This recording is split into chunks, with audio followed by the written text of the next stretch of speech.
दशक चौथा, समास सहावा, वंदन भक्ती. जय जय रघुवीर समर्थ, जय जय रघुवीर समर्थ, जय जय रघुवीर समर्थ. सगळ्यांना दासनवमीच्या पूर्वसंध्येला सगळ्यांना आधी नमस्कार करते, समर्थांना वंदन करते आणि समर्थांना प्रार्थना घेते. आज पहिली. कुठे कोणता वेद वेदांत पाहू, कुठे शास्त्र संभार शोधित जाऊ, कशाला कुणाला पुसू ब्रह्मशोध, मला दासबोधीच लाभेल बोध. श्रीराम. कसे ओळखू संत पंडित ज्ञानी, कुणा भीक मागू असे मी अडाणी, ठसे नामला कुणाचा प्रबोध, मला दासबोधीच लाभेल बोध. कुठे तीर्थक्षेत्रादि धुंडीत जाऊ, कुठे योगाभ्यास सेवून राहू, कसे आवरू शत्रु हे काम क्रोध, मला दासबोधीच लाभेल बोध. समर्थे दिली आत्मखाण, पुरे ते वडीना कशाची चवाण, असे लाभला मानसी हाच वेद, मला दासबोधीच लाभेल बोध. नसे शास्त्रविद्या कला ज्ञान नाही, बुडे मी सदा संस्कृतीच्या प्रवाही, जरी अज्ञ मी बद्ध होईन सिद्ध, मला दासबोधीच लाभेल बोध. समर्था असे मी जरी पाप खाणी, अति आदरे ऐकली ग्रंथवाणी, जळे पापराशी मिळे ज्ञान शुद्ध, मला दासबोधीच लाभेल बोध, मला दासबोधीच लाभेल बोध. जय जय रघुवीर समर्थ, जय जय रघुवीर समर्थ, जय जय रघुवीर समर्थ. सदा सर्वदा योग तुझा घडावा, तुझे कारणी देह माझा पडावा, उपेक्षू नको गुणवत्ता अनंता, रघुनायका मागणे हेची आता. हनुमंतमची कुळवल्ली राममंडपावेला गेली, श्रीराम भक्तीने फळली, रामदास बोले या नामे, शुका सारिखे पूर्ण वैराग्य जाचे, वसिष्ठा परिज्ञान योगेश्वराचे, कवी वाल्मिका सारिखा मान्याईसा, नमस्कार माझा सद्गुरु रामदासा. जयाचा जगी जन्म नामार्थ झाला, जयाने सदा वास नामात केला, जयाच्या मुखी सर्वदा नाम कीर्ती, नमस्कार त्या ब्रह्मचैतन्य मूर्ती. नेत्राने गुरुराज मूर्ती आपुली, मी जे धवा पाहिली, तू विष्णू शिव तूच दैवत मला, तू तात तू माऊली. झाला भाव मनात या मग करू कोणास पाचारण, प्रल्हादा गुरुराजया नित तुम्हा, माझे असो वंदन. जय जय रघुवीर समर्थ. गणेश शारदा चैव सद्गुरु सज्जनस्तथा, आराध्य दैवतं गुह्यं सर्वं मे रघुनंदनः. गणेश शारदा सद्गुरु संत सज्जन कुळेश्वरू, सर्व ही माझा रघुवीरू सद्गुरु रूपे श्रीराम. माझे आराध्य दैवत परमगुह्य गुह्यातीत, गुह्यपणाची मात न चले जेथे, यो जातो मरुदंश जोक्षित तले संबोधयन सज्जनान, ग्रंथम यो रचयन सुपुण्यजनकम श्रीदासबोधाभिधम, यक्कीर्त्या पठणेन सर्व विदुषां स्वांतापहारी सदा, सोयम मुक्तिकरक्षितो विजयते श्रीरामदासो गुरुः. मला वाटते अंतरित्वा वसावे, तुझ्या दासबोधासी त्वा बोध व्हावे, अपत्या परी पाववी प्रेमग्रासा, महाराजया सद्गुरु रामदासा. ब्रह्मानंदं परमसुखदं केवलं ज्ञानमूर्तिं, द्वंद्वातीतं गगनसदृशं तत्त्वमस्यादिलक्ष्यम्, एकं नित्यं विमलमचलं सर्वधी साक्षिभूतं, भावातीतं त्रिगुणरहितं सद्गुरुं तं नमामि. गुरुर्ब्रह्मा गुरुर्विष्णु गुरुर्देवो महेश्वरः, गुरु साक्षात् परब्रह्म तस्मै श्री गुरवे नमः।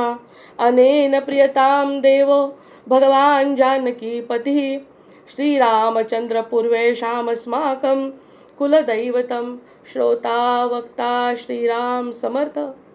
जय जय रघुवीर समर्थ, जय जय रघुवीर समर्थ। दशक चौथा, समास सहावा, वंदन भक्ती आपण बघतोय। वंदन भक्ती आणि सुरुवातीची जी भक्ती बघितली आपण ती जी आहे पादसेवन भक्ती, यामध्ये अर्चन भक्ती दिली आहे। पादसेवन भक्ती आणि वंदन भक्ती यामध्ये त्यामध्ये अर्चन भक्ती जी देवतांची उपासना, वेगवेगळ्या प्रकारच्या देवांची उपासना, ज्याला जे पाहिजे असेल ते, ज्याला जे हवं आहे ते त्याच्याप्रमाणे ती देवता त्याला आकर्षित करते आणि त्या देवतेचं तो यथासांग पूजन करतो। आणि यथासांग पूजन करतो म्हणजे काय की त्याला जसं वाटतं तसं तो त्याला पूजन करतो आणि तसं फळ त्याला त्या क्षणी मिळतं, कारण त्या देवता प्रसन्न होतात, त्या देवता लवकर प्रसन्न होतात। तशी जर आराधना उपासना असेल त्याची तर अशी ही आपण अर्चन भक्ती पाहिली। अर्चन भक्ती प्रत्येकाची वेगवेगळी आहे। ज्या ठिकाणी सगळ्यात शेवटी समर्थांनी अर्चन भक्तीमध्ये सुद्धा मानस पूजा सांगितली आहे। म्हणजे जसा भक्त असेल तशी आपण अर्चन भक्ती करू शकतो। ज्या ठिकाणी साग्रसंगीत पूजा, उपासना, विधी गुरुजींना बोलावून स्वतः करून अगदी नित्य नियमाने दर श्रावणामध्ये जे काही त्यांनी तप ठरवलंय त्या प्रकाराची ती अर्चन भक्ती समर्थांनी सांगितली आहे।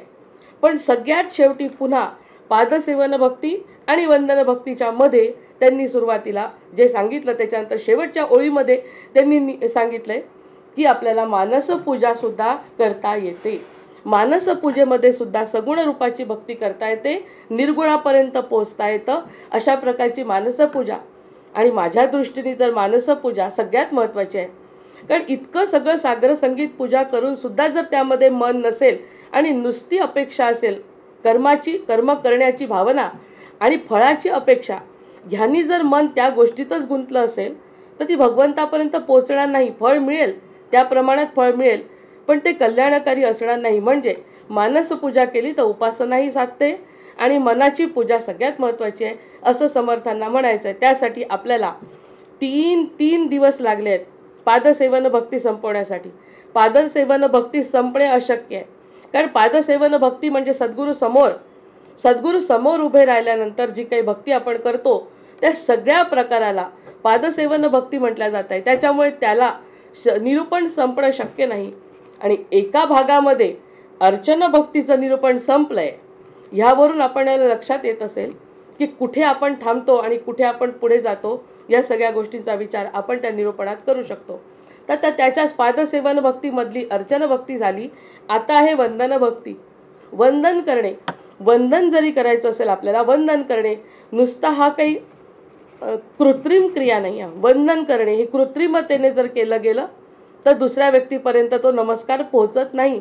त्यामुळे पुन्हा मानस पूजा, जसं समर्थांनी शेवटी म्हटलं की प्रत्येक गोष्टीमध्ये मन असल्याशिवाय, मनाने ती गोष्ट केल्याशिवाय, म्हणून समर्थांनी मनाचे श्लोक सांगितलेत आधी।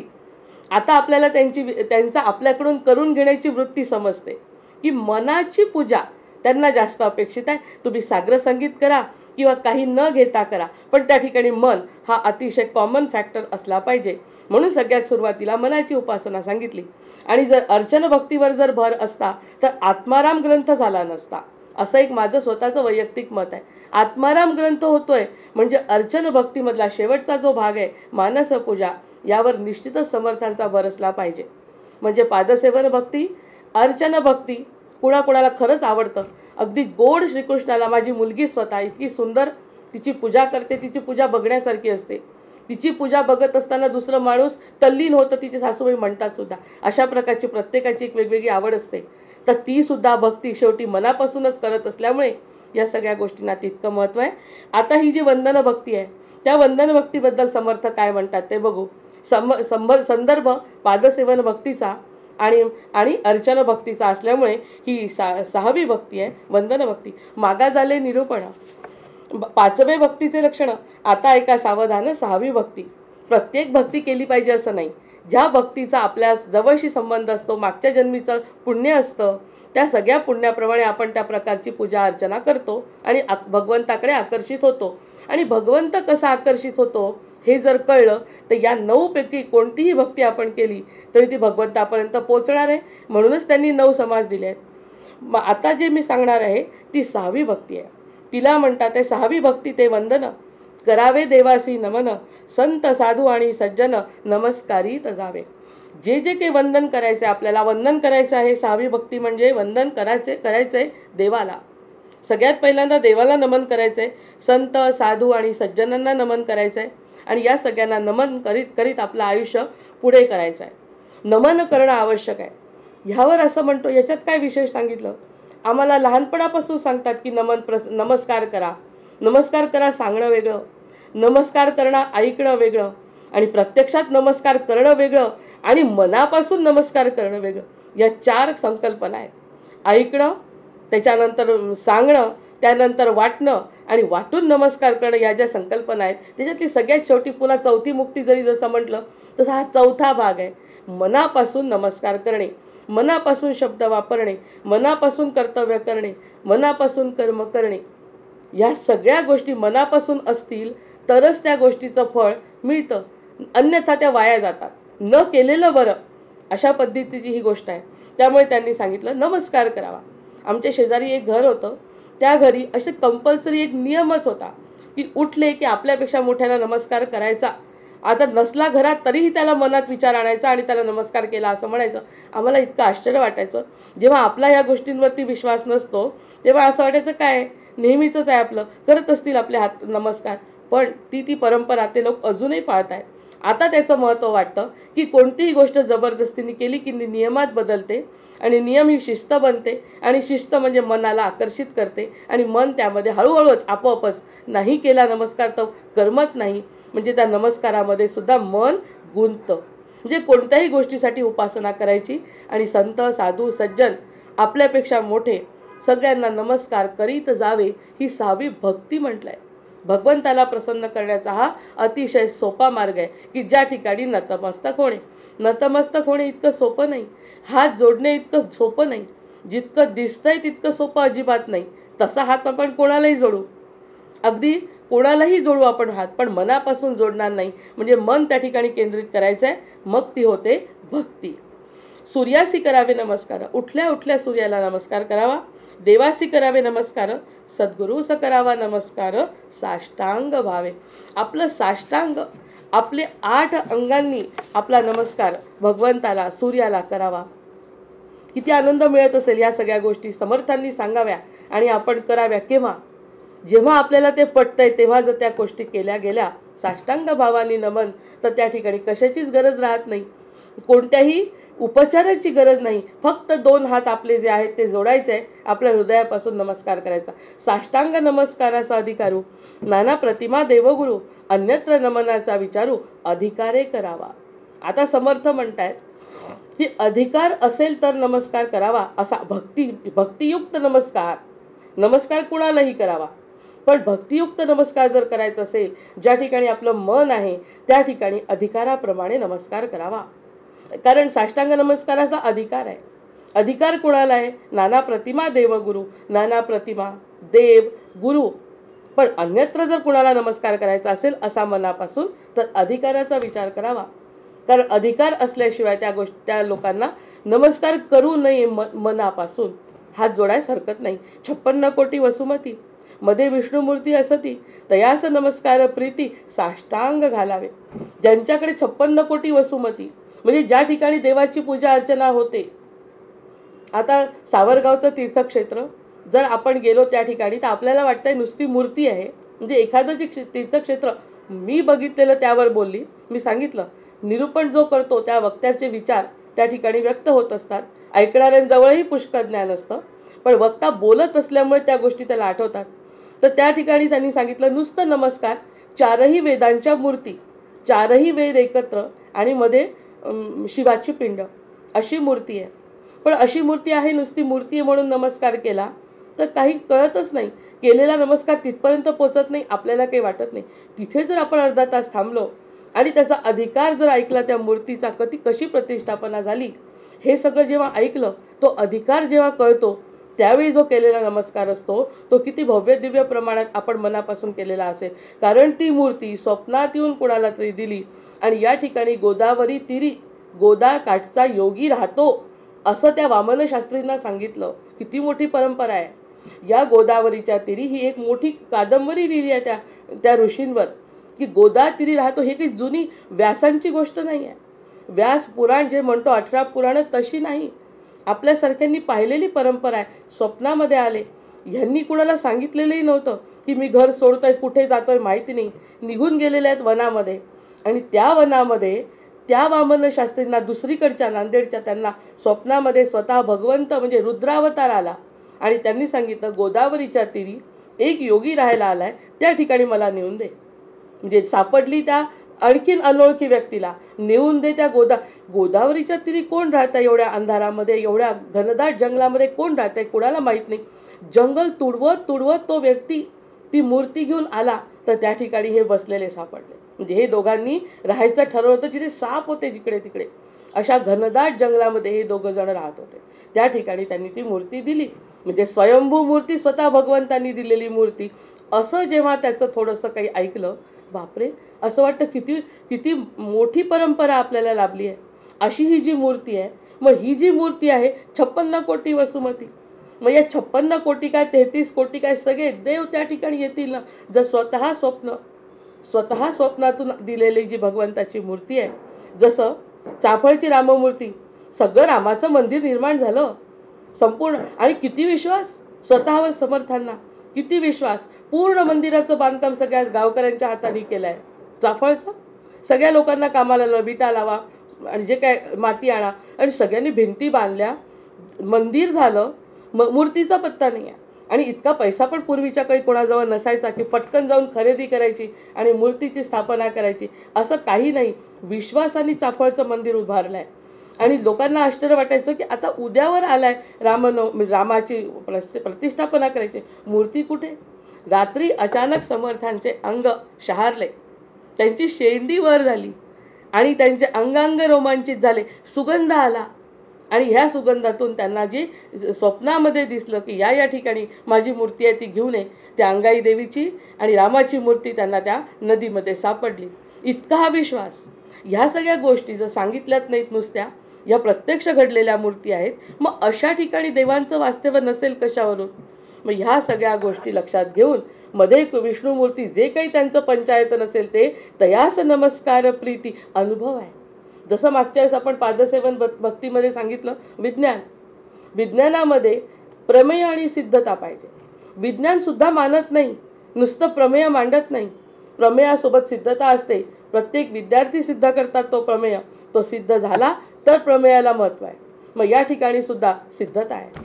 मग हे सिद्धता असलेले ज्या ह्या काही लोक आहेत, ही जी परंपरा आहे, ह्या ज्या मूर्ती आहे सिद्ध कशाला म्हणायचं, की ज्या ठिकाणी प्रत्येकाला सकारात्मक ऊर्जा मिळते, अशा ठिकाणी मन कालवण्यासाठी सांगते, मन जाण्यासाठी या सगळ्या गोष्टींचा असा विचार केला तर मग बाकी आपलं मन त्या ठिकाणी वंदन करण्यास तयार होतं. आणि वंदन करण्यास तयार झालेली मान खाली वाकली, हात जोडले की सगळं साधल्या जात आहे. म्हणून आधी ज्ञानोत्तर भक्तीला महत्त्व आहे भक्तियोग. समर्थांनी सांगितलेला भक्तियोग आहे. पण भक्तियोग अचानक निर्माण होत नाही. भक्तीसाठी आवश्यक तेवढं ज्ञान पाहिजे. ते जर ज्ञान मिळालं, जसं त्या मंदिराबद्दल थोडंसं ज्ञान मिळाल्याबरोबर मन अगदी नतमस्तक झालं. या सगळ्या गोष्टी घडतात. मग तयास नमस्कार प्रीती साष्टांग घालावे, अशांना बाकी घालावे म्हणावंच लागणार नाही. मग आता घातल्या जातीलच. जर त्याचं ज्ञान झालं, जर त्याच्याबद्दल आत्मीयता निर्माण झाली, कुणीतरी सिद्ध व्यक्तीने ती गोष्ट सांगितली, तर आपण नमन करणार आहे आपली वंदन भक्ती. त्या ठिकाणी वंदन करावे. पशुपती श्रीपती आणि गभस्ती यांच्या दर्शने दोष जाती, तैसाची नमावा मारुती नित्यनेम विशेष. मारुतीचं नित्यनियमाने दर्शन घ्यावं, त्याला नमन करावं. आणि यांच्या दर्शन पशुपतीनाथाचं, श्रीपतीचं, शंकराचं यांच्या दर्शनाने आपले दोष जातात, यावरती विश्वास ठेवायचा. तसाच मारुतीला नमस्कार करायचा. ह्याला म्हणतात वंदन भक्ती. आणि वंदन भक्ती लिहिताना आज मी जो लेख लिहिलाय त्या ठिकाणी त्यांना म्हटलंय की वाक्य आणि महावाक्य, जर शब्दांची सुरुवात झाली ओम ब्रह्मापासून जर निर्माण झालं तर वाचता येतंय कोणाला, कोणतीही भाषा दिली, त्यांचे जर आपल्याला मुळाक्षर शिकवले, मुळाक्षर शिकवल्याबरोबर आपल्याला शब्द समजतात, शब्द समजल्याबरोबर आपल्याला वाक्य समजतं, वाक्य समजल्यावर त्याचा अर्थ लागतो, मुळाक्षर जर माहिती असतील कोणत्याही भाषेचे, इंग्लिश असो, फ्रेंच असो, आणखी कोणतीही भाषा असो, संस्कृत, सगळ्या गोष्टींचे वाक्य वाचता येतात, पण ते वाक्य असतात, जे आपण समजून वागतो ते वाक्य असतात. आणि महावाक्य म्हणजे ज्याच्याबरोबर सिद्धता आहे, महावाक्य म्हणजे सिद्धता. यांनी सांगितलंय ह्याच्या मूर्तीतून, मूर्तीच्या दर्शनाने दोष नाहीसे होतात, यावरती ठाम विश्वास, यावरती ठाम विश्वास असेल त्यांची ती वंदन भक्ती आहे, इतरांची वंदन भक्ती नाही, तो नमस्कार, तो नमस्कार आहे. आता कित्येक लोक कुंभाला जातात आणि इतके वाईट अनुभव घेऊन येतात, कोणी चांगले अनुभव घेतात आणि कोणी काय म्हणतात की गंगेने काही दोष नाही, दोष आपले पूर्ण जात नाही असं जर म्हणतात. पण दर्शनाने दोष जातात यावर ज्यांचा विश्वास आहे, यांनी सांगितलं की गंगेचं स्नान, नर्मदेचं दर्शन आणि तापीचं स्मरण ह्यांनीच दोष नाहीसे होतात. तर तिन्ही गोष्टी आम्हाला दिसल्या. ह्या गोष्टी जेव्हा आपल्याला दिसतात, आपलं साहजिकच मन म्हणतं यावरती विश्वास आहे माझा, त्यामुळे कोणत्याही प्रकारचा त्रास न होता व्यक्ती आनंदाने वापस येतो. जाणं आणि येणं इतकं कठीण काम आहे की ज्या ठिकाणी 1000 लोकांचे फोन होते, जायचं नाही, आम्ही शेवटी सांगून दिलं की जात नाही आम्ही, आणि निघून गेलो. मग ह्याला काय म्हणायचं? म्हणजे जो नेणारा होता तो आपल्यासाठी महत्त्वाचा होता किंवा आपल्या स्वतःचा विश्वास होता? या सगळ्या गोष्टींनी जी भक्ती केल्या जाते कोणत्याही प्रकारची, मग या ठिकाणी 6 प्रकारच्या ज्या भक्ती सांगितल्या त्यातली जाण्याची सुद्धा, नुसती माझी दर्शनाची जरी इच्छा असेल तरी ती पूर्ण होते, ही भक्तीमध्ये रूपांतरित होते. म्हणजे आपला स्वतःचा विश्वास, आपल्या स्वतःचं मन, आपल्या स्वतःचं हृदय ज्यामध्ये आहे त्या ठिकाणी पशुपती, श्रीपती, गभस्ती यांच्या दर्शने दोष जाती, का जाणार नाहीत दोष? जो जातील यावर ते ठाम विश्वास. म्हणजे शेवटी सगळं पुन्हा तुझ्या जीवनाचा तूच शिल्पकार. कोणी काही त्याच्यात बदल करू, हे वाक्याला महावाक्यामध्ये बदलवायचं काम आपलं स्वतःचं हृदय करू शकतं, इतर कोणीच. कारण हृदयामध्ये सद्गुरू असतील तर, हृदयामध्ये सद्गुरू असतील आणि ते वाक्याला महावाक्यामध्ये परावर्तित करतील, म्हणून ह्यांनी दोष जातात यावरती आमचा ठाम विश्वास आहे. काहीही झालं, काही लोक तर गेले तरी चालतील, आमचं जीवन संपलं तरी चालेल, पण आम्हाला तिथे जायचं आहे, आम्हाला त्या ठिकाणी, हा इतका विश्वास आहे त्या लोकांचा. अरे गंगा दिसली की लोटांगण घालणं सुरू कर, इतकं डोळ्यात पाणी येतं. त्यावरती जर बोलायचं ठरलं तर 1 तास. गंगेची पहिली रेतीचा कण दिसायला लागला, यावेळेस तर वाळवंट मोठं आहे आणि वाळवंट मोठं असल्यामुळे रेतीच खूप वेळ असते आधी, त्या ठिकाणी लोटांगण घालत लोक जातात एवढ्या गर्दीत. मग ह्याला काय दोष नाश होतात, वाटतात त्यांना म्हणूनच करतात. आपण करू शकतो ह्या गोष्टी. ज्यांचा जसा विश्वास तशी तशी भक्ती प्रगल्भ होत जाते, त्यांना नक्कीच मिळत असेल. पशुपती, श्रीपती, गभस्ती यांच्या दर्शने दोष जाती, तैसाची नमावा मारुती नित्य नेम विशेष. आणि रामाचे उपासक असल्यामुळे मारुतीची उपासना नित्य करावी यावरती समर्थांचा भर आहे. समर्थ रामोपासक असल्यामुळे, स्वतः समर्थ रुद्रा याचा हनुमंताचाच अवतार असल्यामुळे रोज हनुमंताचं दर्शन घ्या, रोज दासबोधाचं दर्शन घ्या, रोज त्यांचे विचार ऐका आणि मग त्यांच्या पुढे नतमस्तक व्हा. तुमचे सगळे दोष जातील हे समर्थ सांगतायत. भक्ती कोणती करावी हे नाही सांगितलं, भक्तीचं विवरण सांगितलं. हे असं असं आहे, हे वाक्य म्हणजे महावाक्य आहे. मग या महावाक्यापर्यंत, महावाक्य फक्त कानी पडावे, वाक्याचं महावाक्यामध्ये परावर्तन करावं, हे आपले हृदयस्थ सद्गुरू करू शकतात. आणि हे जेव्हा घडतं तेव्हा दोष नाहीसे होतात, यावरती भक्ताचा ठाम विश्वास असतो. मग भक्ताचा विश्वास असतं सगळं काही करू शकतो. त्यामुळे आपला विश्वास ठाम करायचा, या वाक्याला महावाक्य मानायचं. श्लोक. शंकर शेषशायी च मार्तंडो मारुतिस्तथा एतेषां दर्शनम पुण्यम नित्यनेमे विशेषशः. त्यांनी म्हटलंय शंकर, पशुपती, श्रीपती, गभस्ती या सगळ्यांचं दर्शन घ्यायचं. आणि या सगळ्यांच्या दर्शनात, आणि अजूनही सांगते, कलियुगामध्ये सुद्धा महिमा कमी नाही. आता अयोध्येला जाताना वेगळा आनंद, कुंभाला जाताना वेगळा आनंद आणि काशीला जाताना वेगळीच औदासिन्य हे निश्चित जाणवतंय, औदासिन्य जाणवतंय. या ठिकाणी आपण अगदी स्पष्ट कलियुगात सुद्धा हा फरक जाणवतो. मग ह्या सगळ्या गोष्टी अजून चालू आहेत, औदासिन्य जाणवत आहे. आनंद वगैरे त्या ठिकाणी काशीला होत नाही. आनंद जो अयोध्येला होतो, आनंद जो प्रयागला होतो तो काशीला मला झाला नाही. कारण त्या ठिकाणी एक वेगळंच वातावरण आहे, भारावलेलं रुद्रावतार आहे. त्या ठिकाणी अगदी शांत आणि सतत मानस पूजा मनात म्हणत आपण आपण जायचं. असं आनंदाचं काही ते ठिकाण मला वाटलं नाही. अतिशय सुंदर गंगा, तीच गंगा जी प्रयागराजला आहे, तीच गंगा काशीला. पण काशीला जे दिसतं तिचं जे रूप आहे ना, त्या रूपामध्ये माणूस अगदी विरून जातो. हरकून नाही जात, विरून जातो. कारण या ठिकाणी आपला शेवट आहे याची जाणीव नित्य राहते काशी शहरामध्ये गेल्यावर. मग हे सगळं जर आहे तर त्या त्या प्रमाणाने त्याला वंदन करणे खूप आवश्यक आहे. याही काळात जर त्याचा महिमा आपल्याला जाणवतोय, चंदनाने सुगंध सोडलेला नाही, उसानी गोडवी सोडलेली नाही, या ठिकाणांनी त्यांचं महत्त्व कमी केलेलं नाही, या सगळ्या गोष्टी जर लक्षात आल्या तर आपलं त्याच्याकडे आकर्षित होणं हे आपलं कर्तव्य आहे. भक्त ज्ञानी आणि वितरागी, महानुभाव तापसी योगी, सत्पात्रे देखुनी वेगी नमस्कार घालावे. एखादा ज्ञानी असेल, एखादा महानुभाव असेल, तपश्चर्या करणारा, किती साधुसंत या ठिकाणी मेळाव्यामध्ये भेटतात. का आले असतील ते तिथे? त्यांच्याजवळ काय पाप आहे का? पापाचे घडे भरलेत का त्यांचे म्हणून ते तिथे आले? पाप धुण्यासाठी येतात ही जी संकल्पना आहे, ती संकल्पना साधू मुनींनी सगळी दूर केली आहे. तरीसुद्धा बोलतात. ते कशासाठी आले?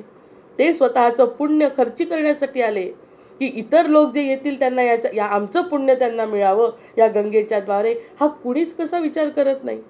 जे टीका करतात ते टीकाकारांना हे स्पष्ट उत्तर आहे. लाखो साधू त्या ठिकाणी येतात, आपलं कमवलेलं पुण्य त्या ठिकाणी समर्पित करतात आणि ते पुण्य आपल्याला मिळतं. अशी संकल्पना का कोणी करत नाही? मग त्या ठिकाणी त्यांना नमस्कार करणं. येऊन गेलेले साधू, इतकं निराश वातावरण, आत्ताच निघून गेले सगळे जथ्थे असं म्हणतात ना, तिथले लोक घळघळ रडतात. आत्ताच जथ्थे गेले. जसं मौनी अमावस्येचं पूजन झालं, सगळे निघून गेले आपापल्या ठिकाणी. आता शेवटच्या ठिकाणी खूप कमी काही साधू संत त्या ठिकाणी राहिले. हे जेव्हा आपण बघतो तेव्हा त्यांना न दिसताना सुद्धा नमस्कार करतो. हे समर्थांचं वाक्य आहे. समर्थ म्हणतात की भक्त दिसला कुणी त्याला नमस्कार करा, ज्ञानी दिसला कुणी त्याच्या ज्ञानालाही नमस्कार करा. त्यानंतर जो महानुभाव तापसी योगी, हे जे हट्टयोगी आहेत, किती स्वतःच्या शरीराला कष्ट करून एकटे राहतात, काहीही न खाता पिता जे जगतात, त्यांना नमस्कार करा. सत्पात्रे देखोनी वेगी, पात्र बघून त्यांचं पात्र ते सत्पात्र आहे, ते अधिकार आहे त्यांचा, हे जर आतपासून जाणवलं त्यांना मनापासून नमस्कार घालावा. हा समर्थांचा आदेश आहे. नंतर वेदज्ञ, शास्त्रज्ञ आणि सर्वज्ञ. आता शास्त्राचा विचार करणारे शास्त्रज्ञ ते सुद्धा अपेक्षित आहे समर्थांना. शास्त्रज्ञ सुद्धा त्या ठिकाणी आलेले आहेत, ते सुद्धा त्या ठिकाणी साधूंना नमस्कार करतायत. वेदज्ञ, शास्त्रज्ञ आणि सर्वज्ञ, सर्व जाणणारे जे असतील. वेदांत म्हणजे वेद म्हणजे वेद, आणि अंत म्हणजे ज्याच्यानंतर आपल्याला काहीच जाणण्याचं शिल्लक राहत नाही, असं स्वस्वरूपाचं ज्ञान ज्याला आहे, ज्यांना अहम ब्रह्मास्मी समजलंय, तो आणि मी एकच आहे, असा सर्वज्ञ. म्हणजे त्याला यात इथलं ज्ञान असणं आवश्यक नाही, पण सगळं जाणणारा स्वयंयोगी जो असेल त्याला तर सगळ्यात पहिल्यांदा नमस्कार करावा. वेदज्ञ, शास्त्रज्ञ आणि सर्वज्ञ, पंडित, पुराणिक आणि विद्वज्जन, जे हुशार आहेत, पंडित आहेत, विद्वान आहेत, अशांना नमस्कार करा. याज्ञिक, वैदिक, पवित्र जन, जे याज्ञिकी करतात, जे पवित्र असतात, त्यांना नमस्कार करा. अशा लोकांना वंदन करीत जावे. यांनी होतं काय की आपल्या पुण्यामध्ये वाढ होते, त्यांच्या आशीर्वादाने आपल्या पुण्यामध्ये वाढ होते. साध्या साध्या घटनांनी जर आत्मपरीक्षण करून बघितलं, किती लोकांचे आशीर्वाद आपल्या पाठीशी असतील, त्यामुळे अशा काही घटना जीवनामध्ये घडतात. मी तर कितीही वेळा म्हटलं ह्या गोष्टी तरी कमी आहेत की माझं जे काही घडतंय, पुण्याची कामं जी काही घडतात, ती सगळी कुणाच्या तरी शुभेच्छांनी आणि कुणाच्या तरी आशीर्वादाने घडतायत. आपल्या स्वतःला काही करण्याची ताकद आपल्यामध्ये नसते. सद्गुरूंची कृपा होते, कुठेतरी शुभेच्छा लागू पडतात आणि त्या गोष्टीतून आपल्याला चांगलं आयुष्य मिळतं, जे कल्याणाचं आहे. सर्वज्ञ बनतोय की ज्या ठिकाणी आणखी काही जाणायचं शिल्लक राहत नाही, फक्त देणं. आता जर काही करायचं असेल तर फक्त द्यायचं आहे, घ्यायचं काहीच नाही. असे जे व्यक्ती तुम्हाला दिसतील त्या सगळ्यांना वंदन करावे. आतापर्यंत वंदन करत होतो, समजल्यानंतर वंदन करणं आणि तसं वंदन करणं. जसं मी त्या रुद्रमूर्तीचं सांगितलं की ती मूर्तीची जर माहिती कळली की अशा प्रकारची यांची परंपरा आहे, असं जर कळलं, त्या ठिकाणी जे नतमस्तक होतो ते नतमस्तक होणं निश्चितच भगवंताच्या पायापर्यंत पोहोचतं आणि तिथून आपल्याला काहीतरी सकारात्मक ऊर्जा निश्चित मिळते. म्हणून स्थान महात्म्य आहे. इतके लोक जाऊन सुद्धा तिच्यामध्ये काहीच फरक पडत नाही. या सगळ्या गोष्टी अतर्क्य नाही आहे का कलियुगामध्ये? सध्या हे पर्व चाललं आहे ना, नुसतं व्हिडिओमध्ये जरी बघतो तेव्हाच तर आपण कितीतरी आपल्याला वाटतं काय आश्चर्य आहे. प्रत्यक्ष जाऊन आलेल्या व्यक्तींना विचारा, काय तिथलं भव्य आणि असं काही त्यांचं ते ऐश्वर्य आहे. त्या ऐश्वर्य पाहून आपल्याला घरात 1 माणूस, 2 माणूस, 10 माणसं जड होऊ शकतात. 10च्या वर आपण नाही करू शकत सगळ्यांचं. त्या ठिकाणी इतक्या लोकांची व्यवस्था होते. हे आता हिंदू धर्माचं वैशिष्ट्य म्हणायला पाहिजे. मग या सगळ्यांना नमस्कार. ज्यांनी कोणीतरी आपल्याला हे नेण्यापर्यंत ज्यांनी आपल्याला त्या सगळ्यांना नमस्कार. वेदज्ञ, शास्त्रज्ञ, सर्वज्ञ, पंडित, पुराणिक आणि विद्वज्जन, याज्ञिक, वैदिक, पवित्र जन नमस्कारित जावे. नमस्काराचा परिणाम इतक्या लवकर मिळेल आपल्याला असं मला सुद्धा कल्पना नाही. की या वंदन भक्ती चालू असताना आपल्याला असे अतिशय उत्तम असे उच्च दर्जाचे अनुभव जेव्हा येतात तेव्हा नक्कीच हा शुभेच्छांचा आणि गुरुकृपेचा परिणाम असतो. जेथे दिसती विशेष गुण. आता ज्या ठिकाणी एखादा विशेष गुण दिसला गुणामध्ये जर विशेष गुण दिसला तर ते सद्गुरूचे अधिष्ठान आहे. जर कुणी आता आजकाल हे लिहिण्याची पद्धतच झाली आहे. खूप लेखक असं लिहितात की जे जे काही चांगलं वाटतंय ते सद्गुरूंची कृपा, जे काही न्यून आहे ते माझं आहे, त्यामध्ये मी बदल करण्याची तयारी आहे माझी, असं सांगणं म्हणजे तो विशेष गुण सद्गुरूंना समर्पित. जे काही चांगलं असेल ते सद्गुरूंना समर्पित. एखादा कलाकार असेल जो अतिशय उत्तम कला सादर करत असेल, सद्गुरूंना समर्पित. म्हणजे सगळे चांगले गुण कुठेतरी ऐश्वर्य संपन्न भगवंताचे जे गुण आहेत ते गुण माझ्यामध्ये आले, ही सद्गुरूंची कृपा आहे. त्यामुळे जिथे कोणता विशेष गुण दिसेल त्या ठिकाणी त्या विशेष शक्तीचं अस्तित्व आहे हे जाणून त्याला सुद्धा नमस्कार. जेथे दिसती विशेष गुण ते सद्गुरूचे अधिष्ठान हे निश्चित मानावं आधी. त्या ठिकाणी माझं काही अस्तित्व आहे, मला प्रसिद्धी हवी आहे, अशा प्रकारचं जर कोणी असेल तर त्या ठिकाणी सद्गुरूचं अधिष्ठान असू शकत नाही. त्यामुळे जितके मोठे, जितके ज्ञानी, ते सगळेजण म्हणतात मला काही समजत नाही. आणि ज्ञानाचा महासागर असतात. ज्ञानाचा महासागर, नुसता सागर पण नाही, महासागर. ते म्हणतात मला काही समजत नाही. समर्थ म्हणतात मी रागवत नाही, कारण मी काही विशेष नाही, मी पण लहान आहे. असं जे लोक म्हणतात तेव्हा समजतं की त्यांच्यामध्ये सद्गुरूचं अधिष्ठान आहे. त्यामध्ये प्रत्यक्ष परमेश्वर वास करतोय. त्या सद्गुरूंना नमस्कार. त्या विशेष गुणाला नमस्कार म्हणजे त्यांच्या ठिकाणी असलेल्या सद्गुरूंना नमस्कार. या कारणे तयासी नमन अत्यादरे करावे. आणि त्यांना जे नमन करायचं आहे ते अत्यादराने नमन करावे, त्यांचं कौतुक करावे, त्यांचे आशीर्वाद घ्यावे. या सगळ्या गोष्टी आपण कराव्या. हे आपल्याला माहिती नव्हतं का? माहिती होतं. पण अनुभव संपन्न असं काही गोष्टी जर आपल्या जीवनात घडल्या तर त्या गोष्टींना विशेष महत्त्व येतं. त्यामुळे या गोष्टी आपल्याला करायच्या आहेत. गणेश, शारदा, नाना शक्ती. त्यांना गणेश आणि शारदा फार आवडतात. गणेश शारदेनी किती वेळा त्यांनी स्तुती केली आहे. पहिल्या दशकामध्ये किती स्तुती केली. प्रत्येक वेळी गणेश, शारदा, सद्गुरू सतत यांच्या यावरती. कारण गणेशाची बुद्धी आणि शारदेची कला, या दोन्ही गोष्टी आवश्यक आहे. कारण एखादा हुशार असेल आणि त्याच्याजवळ जरी कला नसेल ना शिकवण्याची तर ते गुरु आवडत नाहीत आपल्याला. आम्हालाच मी तुम्हाला सांगितलं आहे 10वीला जे गुरु होते फॉरेन रिटर्न त्या काळी 82 साली परदेशातून शिकून आलेले मॅथमॅटिक्सचे जे आमचे टीचर होते ते आले की ते म्हणायचे 6 महिने नाही, तुम्ही वर्षभर तिकडेच राहा. आमचं वर्ष संपलं की पुढच्या वर्षी तुम्ही या, कारण तुमचं शिकवण आम्हाला समजतच नाही. असं जेव्हा म्हणायचे अशी सारखी कुणकुण लागायची. आणि जे अगदी BEdला शिकवणारे जे टीचर होते त्यांनी ते आले त्यांच्या बदल्यात तरी आम्हाला चालते. कारण हेच आहे की ते जरी स्वतः ज्ञानी असले तर कला नाही ना, शिकवण्याची कला पाहिजे. जर गणित हा विषय शिकवता आला नाही आणि इतरांना जर समजला नाही तर आम्हाला मार्क्स कसे मिळतील? तुमचं शिकवणं तुमच्यापुरतं मर्यादित असेल तर आम्हाला कसं समजेल? त्यामुळे गणेश तर पाहिजेच, बुद्धी तर पाहिजे, त्यासोबत देवता पाहिजे, शारदा, सरस्वती. या सगळ्या कलागुणांनी युक्त अशी जी देवता आहे ती देवता पाहिजे. हे समर्थांना फार आवडतात. गणेश, शारदा, नाना शक्ती, वेगवेगळ्या प्रकारच्या शक्ती. ह्या सगळ्या शक्ती हरिहरांच्या अवतार मूर्ती. जे काही हरिहरांचे अवतार झाले, वामन मूर्ती, वामनाचं मंदिर आहे म्हणे पुण्यामध्ये, जावं लागतं पाहायला आता. की या ज्या अवतार मूर्ती आहेत त्या बघा, हरिहरांच्या अवतार मूर्ती.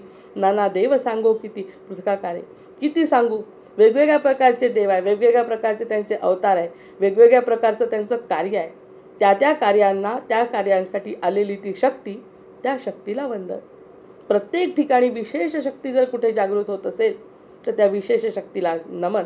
अगदी मनापासून। यांनी सांगितलं आहे म्हणून नाही, या सगळ्या गोष्टीतून आपल्याला काहीतरी मिळवायचं आहे आणि आपल्याला जे मिळतं आहे ते शब्दातीत आहे, शब्दात त्याचं वर्णन करता येत नाही अशा जर गोष्टी असतील, आतापर्यंत इतकं छान लेखन करणारी मी, की ज्या ठिकाणी वर्षभर लेखन केलं आहे, आता सगळ्यांनी म्हटलं नुसता एक फोटो टाकल्यावर म्हणाले काहीतरी लिहा, म्हणजे ह्या जो ही जी यात्रा आहे त्या यात्रेचं वर्णन शब्दात करता येत नाही आहे, त्याचं काय करू? या यात्रेचं वर्णन शब्दातीत आहे हे समजून घेण्याच्या गोष्टी आहे। ना मोबाईल, ना फोटो, ना कोणते शब्द, सगळे चूक। कुणी खरेदी केली नाही, कुणी काही केलं नाही, नुसतं जाणे आणि येणे, याच्या व्यतिरिक्त तिसरा कोणताही मनात शब्द कुणाच्याच नव्हता। वयाच्या 82 ते 28 ते 82 पर्यंत वयोगटातले लोक होते, 80-90 ड्रायव्हरसुद्धा त्याच्यात सामील। इतके कौतुकाने आमच्याकडे बघायचे सगळेजण भारावलेले। तर ह्या सगळ्या गोष्टींची कसं आपण वर्णन करू शकणार आहे? या सगळ्या गोष्टींचं हे कशाचे परिणाम आहेत? कुठेतरी काहीतरी श्रद्धेने केलेला नमस्कार पावलाय आणि या सगळ्या नमस्काराचं हे फलित आहे असा अनुभव जो एखादा गोष्टी सांगतो, ती दैवाची कृपा असते, तिथे आपण नतमस्तक होतो। सर्व देव, गणेश शारदा नाना शक्ती, हरिहरांच्या अवतार मूर्ती, नाना देव सांगो किती पृथकाकारे। प्रत्येकजण आपल्याला म्हणतात देव खूप आहेत, देव खूप आहेत। मग देव खूपही असले तरी चालतं, कारण प्रत्येकाच्या आवडीनिवडी वेगळ्या, प्रत्येक माणसाचे विचार वेगळे, प्रत्येक गोष्टीची मागणी वेगळी, प्रत्येक फळ वेगळं, मग त्यामुळे देवता वेगळ्या। त्या सगळ्या देवता त्यांना जे जे पाहिजे ते देत असतात। पण म्हणून भगवंतांनी लीला केली आहे गोवर्धनाची, की तुम्हाला देवता हव्या आहेत की मी हवा आहे? मी हवा असेल तर माझ्याकडे येण्यासाठी त्यांनी गोवर्धनाची लीला केली। देवता चांगलेच आहे, इंद्र चांगला आहे, इंद्र वरुण चांगला आहे, सगळेजण आपल्याला पाणी देत आहेत, सूर्यनारायण आहे, सगळे आहेत। पण त्याच्यापेक्षाही जर तुम्हाला स्वतःमध्ये माझ्यामध्ये जर तुम्हाला यायचं असेल तर गोवर्धन लीला करून सांगितलंय की या सगळ्या देवतांपुढे पेक्षाही मी मोठा आहे। तुम्ही जरी त्यांचं पूजन केलं तरी ते शेवटी मलाच मिळतं, पण तुम्ही माझ्यापर्यंत पोहोचू शकत नाही, कारण देवतांचं चिंतन केल्यामुळे तुम्ही त्याच ठिकाणी राहता, तुमची ऊर्जितावस्था होत नाही, तुम्ही माझ्यापर्यंत पोहोचत नाही, कारण तुम्ही जे मागता ते तिथे मिळतं आणि तिथेच तुम्ही स्थिर राहता, त्यामुळे तुम्ही माझ्यापर्यंत पोहोचत नाही। भक्तीमध्ये सांगत असताना या सगळ्या गोष्टी स्पष्ट पाहिजे। देवता म्हणजे आपलं वय आहे का आता देवतांचं पूजन करायचं, ह्या वस्तू पाहिजे, त्या वस्तू पाहिजे, असं काहीच अपेक्षा जर नसेल तर देवतांच्या वरती असलेला जो परमेश्वर भगवंत, अनंत कोटी ब्रह्मांडाचा नायक जो आहे तो आपल्याला पाहिजे। कशाला? तो आपल्यात आहेच, त्याला फक्त जागृत करायचं आहे। ह्या सगळ्या गोष्टींसाठी सगळ्या ठिकाणी वंदन करा। कशाला त्रास होत आहे? आकाशात पतितं तोयम यथा गच्छति सागरम सर्वदेव नमस्कार केशवम प्रतिगच्छति। त्यांनी सांगितलंय स्वतः भगवंतांनी की कुणालाही नमस्कार केला तो शेवटी मलाच मिळतोय, कारण सगळ्या ज्या नद्यांना, कुठेही नद्यांचं पाणी बघा ते सगळं आपल्या महासागराला जाऊन मिळतं, तसे कोणालाही केलेले नमस्कार मलाच मिळतात। त्यामुळे तुम्ही जे काही ते चांगले गुण दिसतात त्या सगळ्या गुणात अपेक्षा रहित म्हणता येते। देवतांची पूजा केली, अपेक्षा रहित केली तरी ती माझ्यापर्यंत पोहोचते, पण अपेक्षा केली, ती अपेक्षा ती देवता पूर्ण करते, तिथेच आपण थांबतो, त्याला पतन म्हणतात। कल्याणकारी न होता ते पतन होतं त्या ठिकाणी। जे आपण मागतो ते दिल्यानंतर आपण स्थिर होतो। त्याच्यामुळे न मागता केलेलं वंदन, जे इतके मोठे गुण सांगितले त्या सगळ्या गुणांना, अगदी देवतांनाही केलं तरी चालेल, त्यांनी सांगितलंच आहे, पशुपतीला जा, श्रीपतीला जा, नंतर मारुतीला रोज जा, हे सगळ्या देवतांचं नमन करा। कसं? काहीही अपेक्षा न करता मला वंदन करा आणि मनापासून वंदन करा, ते सगळं माझ्यापर्यंत पोहोचेल। जर तुम्ही त्याला स्वतःच मर्यादा घातली, मला हे पाहिजे आहे म्हणून हा नमस्कार, तर कोणत्याही देवतेचा नमस्कार माझ्यापर्यंत पोहोचणार नाही आणि तुम्हाला पोहोचायचं आहे माझ्यापर्यंत। त्यामुळे निरपेक्ष बुद्धीने मन त्यात लावून वंदन करणे कदाचित माझ्यापर्यंत लवकर पोहोचू शकतो, ही वंदन भक्ती। या कारणे सर्व देवासी नमस्कारावे आत्यादरेसी, अधिष्ठान मानिता देवासी परमसौख्य वाटे, परमसौख्य वाटे। आपण जे अधिष्ठान केलं देवाला, जे कोणत्या प्रकाराचं, अगदी सगुण रूपाचं केलं किंवा निर्गुण रूपाचं केलं, सगुणातून निर्गुणाकडे जाता येतं असं म्हणतात, पण सगुणाचं जर अधिष्ठान केलं ते करत असताना परमसौख्य वाटलं पाहिजे। परमसौख्य वाटे। किती त्रास झाला, किती कष्ट झाले, अरे मध्ये बोलू नका कोणी, मला त्रास होत आहे, तुम्ही सगळे इतका त्याचा कष्ट वाटले पाहिजे त्या पूजेचे। इतके कष्ट स्वतःला आणि इतरांनाही जर त्रास होत असेल या गोष्टीचा, सौख्य कुठे? या सगळ्या गोष्टीचं सहजतेने जर सौख्य मिळत असेल या सगळ्या आराधनेतून, या सर्व देवासी नमस्कारावे अत्यादरेस, अत्यादराने जमलं तर जमलं, नाही जमलं तर इथून हात, आदर फक्त मनामध्ये असेल तर ती गोष्ट गेल्यानंतर परमसौख्य वाटे. आणि ते जे परमसौख्य आहे ती कृपा आहे. जर परमसौख्य वाटत असेल, जे काही आपण करू, अगदी काही पूजा अर्चा, शिक्षण, काम, स्वतःचं घरचं दळण कांडण करता करता या साधू संतांना देव मिळालेला आहे. जे काही करत असू त्यांना जर सौख्य मिळत असेल, त्या गोष्टी करत असताना जर आपण समाधानी राहत असू आणि ते समाधान जर टिकत असेल तर ती गुरुकृपा आहे, ती वंदन भक्ती आहे. त्या ठिकाणी कोणत्याच गोष्टीची उपचारांची गरज नाही. तर हे अत्यादराने अनिष्ठान मान्यता देवासी परमसौख्य वाटे, ही अतिशय महत्त्वाची ओळ आहे. परमसौख्य वाटे. परमसौख्य वाटत नसेल, आपण कल्पना करू की एखादी जुनी आजी असेल आणि तिने जर म्हटलं मला फार त्रास होतो, सोळ्या ओळ्यात आहे, या सगळ्या गोष्टी करत असताना जर चिडचिड होत असेल तिची पूजा संपल्यानंतर जर एखाद्या व्यक्तीची चिडचिड होत असेल स्वतःच्या तब्येतीमुळे म्हणा किंवा कशाने, तर ती चिडचिड सौख्यदायक अशी जी भक्ती नसेल तर ती वंदन भक्ती नाही, ती भक्तीमध्ये मोडल्या जात नाही. कारण आपल्याला स्वतःला समाधान मिळावं, हे मला तर याचं सगळ्यात आश्चर्य हे वाटतंय, आपण आपल्याला सुखी करायचं आहे. हे महत्त्वाचं तत्त्व जर या ठिकाणी वंदन भक्तीमध्ये आपल्याला आपण सुखी करायचं आहे. आपल्या सुखातूनच ती भक्तीचा उगम होणार आहे.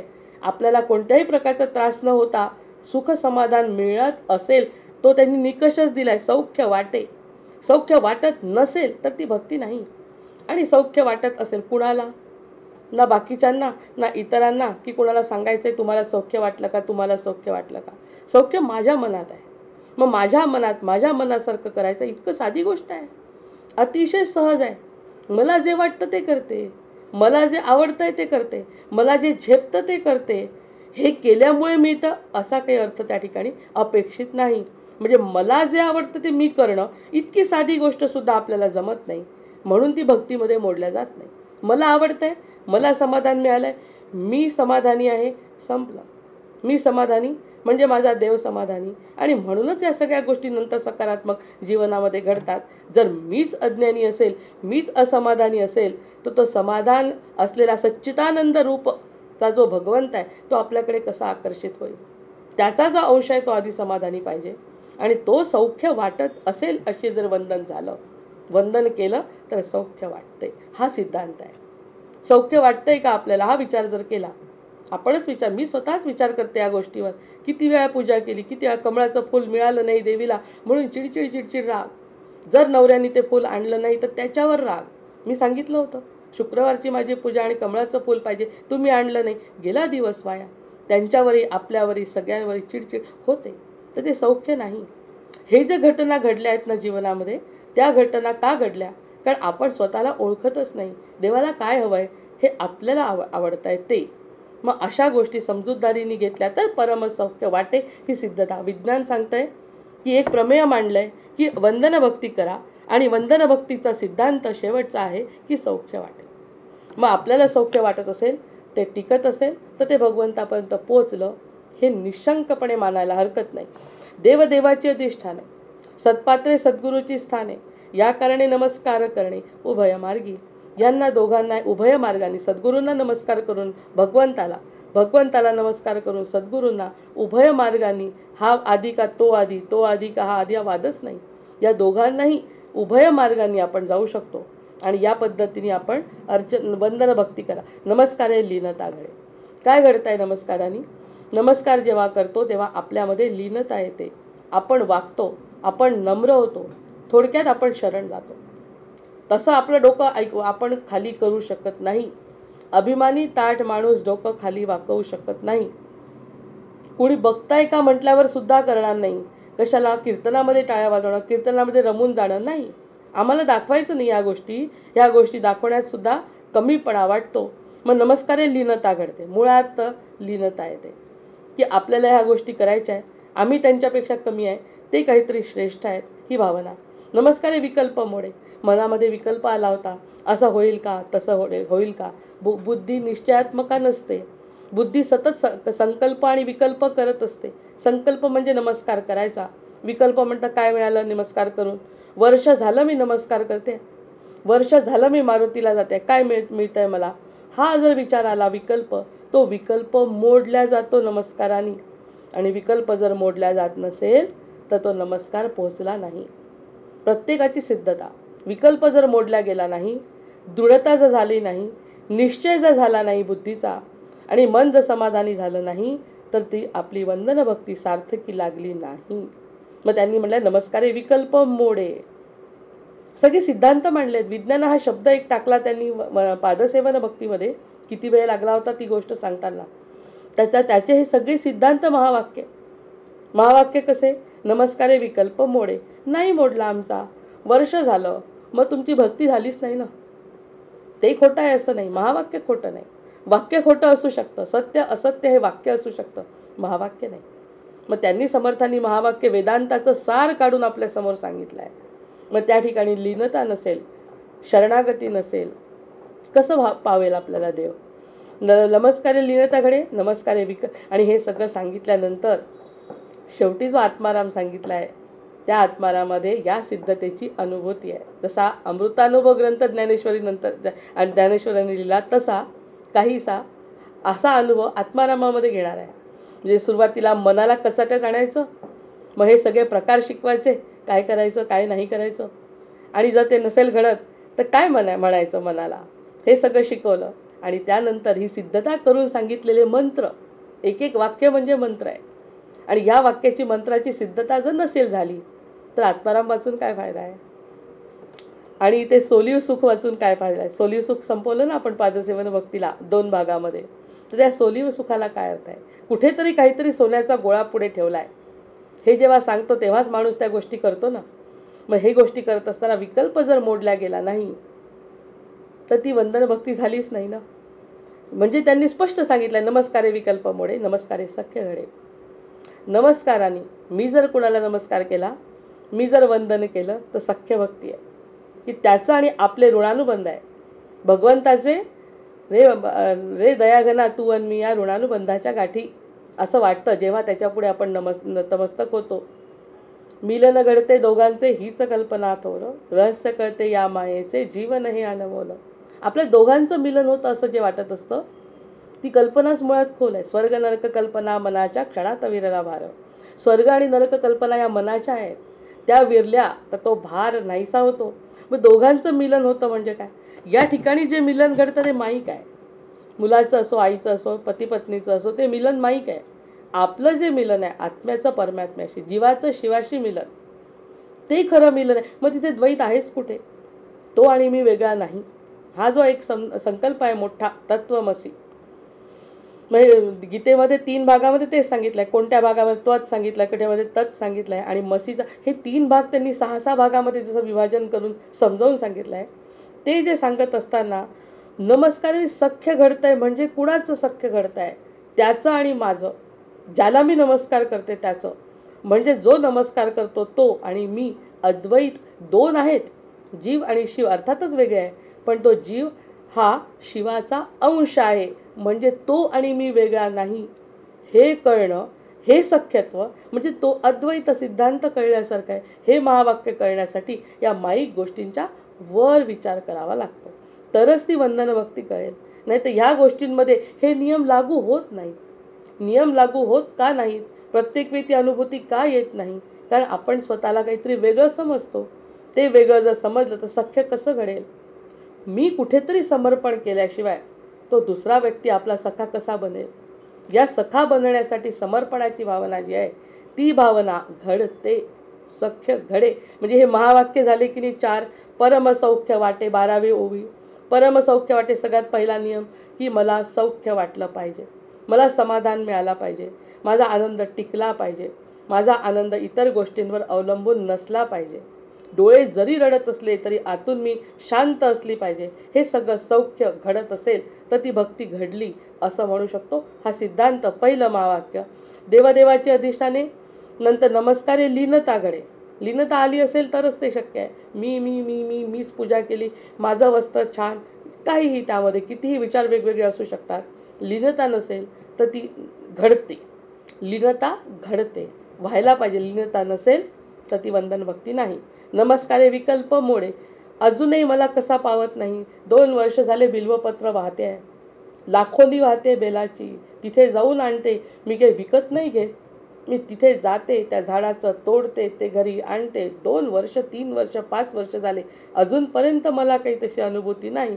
हा विकल्प जर असेल तर ती भक्ती स्थिर झालीच नाही. पण विकल्प मोडतो वंदन भक्तीनी, हा सिद्धांत आहे. तो जोपर्यंत सिद्ध होत नाही तोपर्यंत आपले कष्ट करणं भाग आहे. पहिलं महावाक्य सौख्य वाटे, दुसरं लीनता घडे, तिसरा विकल्प मोडे, नमस्कारे सख्य घडे.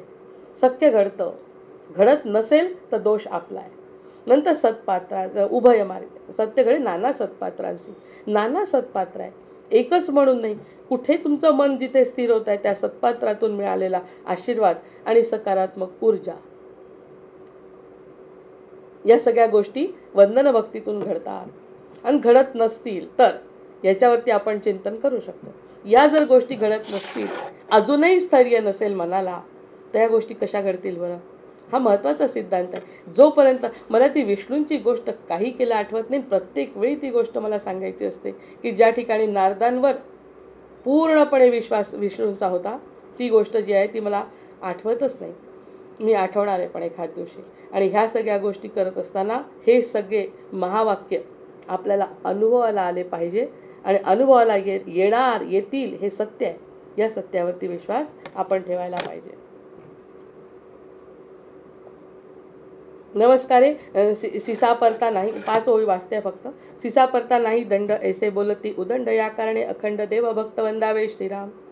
नमस्कारे कृपा उचंबळे, नमस्कारे प्रसन्नता प्रबळे, नमस्कारे गुरुदेव ओळे, साधकावरी श्रीराम वा. निशेष करिता नमस्कार, नासती दोषांचे गिरीवर, आणि मुख्य परमेश्वर कृपा करी श्रीराम. नमस्कारे पतित पावन, नमस्कारे संतांसी शरण, नमस्कारे जन्म मरण दुरी दुरावे श्रीराम. जय जय रघुवीर समर्थ, जय जय रघुवीर समर्थ.